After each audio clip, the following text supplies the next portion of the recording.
2001년 한국의 김치는 국제식품표준규격으로 채택됐고 2013년 김장 문화가 유네스코 세계 인류 무형문화유산에 등재되었으며 음식 중에서는 처음으로 김치의 날이 법정 기념일로 지정되기도 했습니다.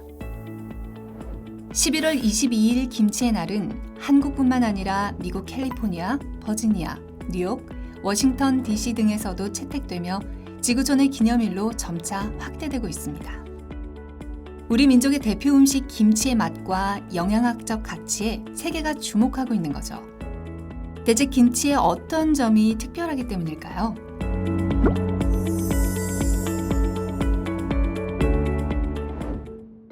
사실 채소를 오랫동안 즐기기 위해 소금에 절인 음식은 여러 나라에 존재합니다. 중국의 파오차이, 일본의 츠케모노, 독일의 사우어크라우트 등이 바로 그러한 절임 음식이죠. 하지만 김치는 소금에 절여 저장 기간을 늘리는 것에서 한 걸음 더 나아가 만드는 과정 중에 맛을 더하기 위한 특별한 과정이 보태어진 것입니다.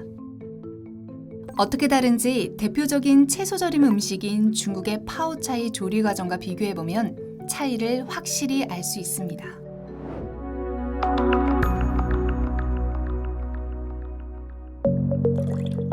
파오차이의 요리법은 다양하지만 일반적으로 술과 향신료 등을 섞은 끓인 절임액을 일정한 크기로 자른 채소에 부어서 만듭니다. 채소의 부패를 막고 오래 보관하기 위해 절임액을 사용하는 건데요.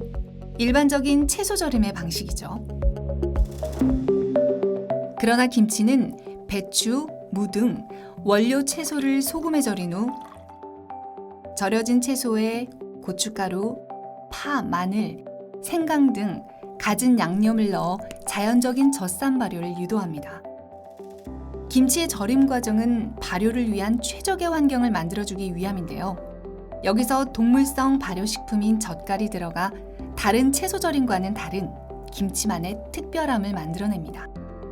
만드는 방법에서 뿐만 아니라 맛과 영양면에서 전무후무한 음식이 태어난 것이죠.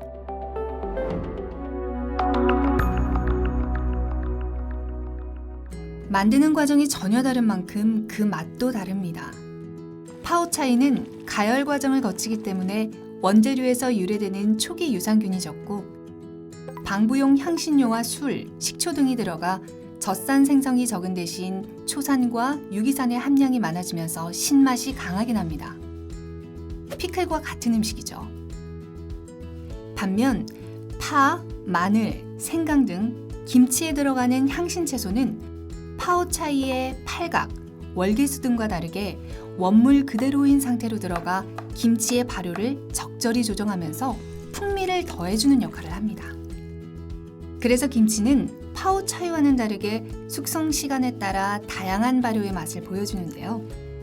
저장 기간에 따라 생김치와 발효김치, 묵은지 등 변해가는 김치의 맛을 경험하는 것이 김치를 진정으로 즐기는 방법입니다.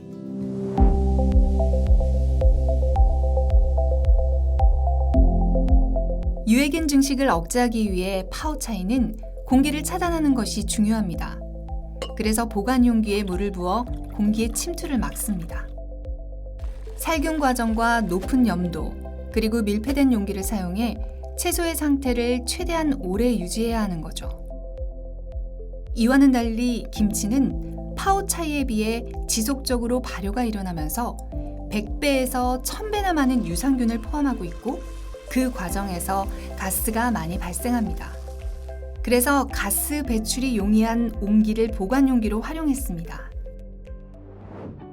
이렇듯 만드는 방법도 맛도 완전히 다른 김치와 파오차이. 이제 같은 음식이라고 생각하시는 분은 없으시죠?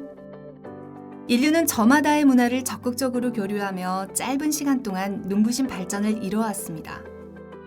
유례없는 기후변화와 식량 위기 앞에서 서로의 문화를 존중할 때 세계인의 식탁은 더욱 건강하고 풍요로워질 것입니다.